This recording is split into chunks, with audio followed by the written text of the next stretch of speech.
guys, ito po yung aking pinatanim na tubo noon. Ayan po, ito pwede na sunugin sa hindi ng init.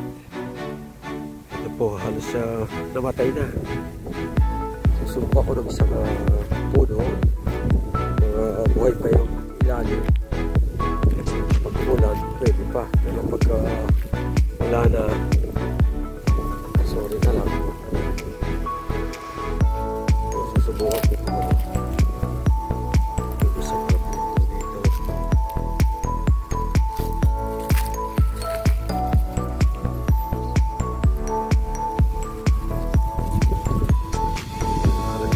Totally, ito siya. Tuyo-tuyo na.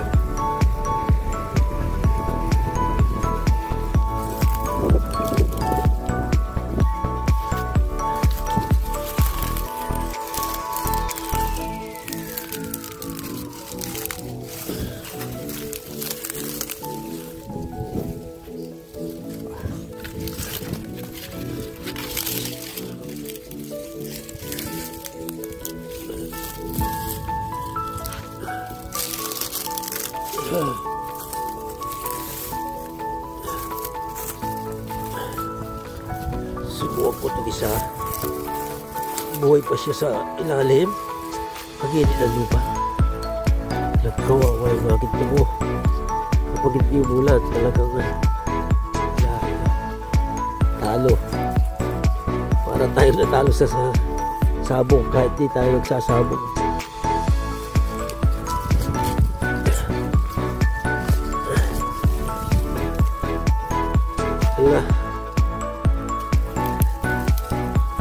Dito medyo verde siya, pero dito may pag-asa pang mabuhay. Meron pa siya rito eh.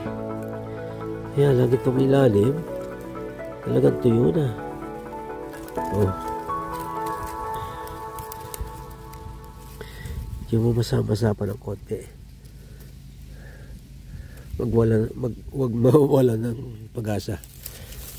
Sakali sa ating Panginoon yan, kung gugustuhin niya umulan dito, uulan. Pero kung hindi talaga, wala tayong magagawa.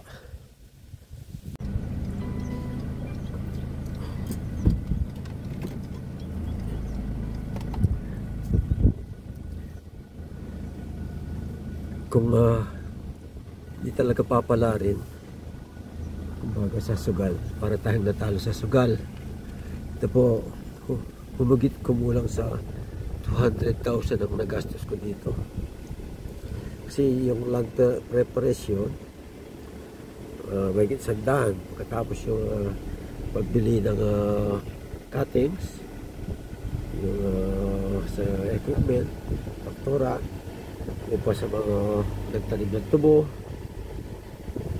Actually, nalagyan ko ng, na-applyan ko na ng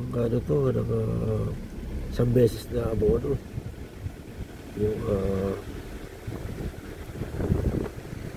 ammonium sulfate. Kaya lang talagang walang ulan.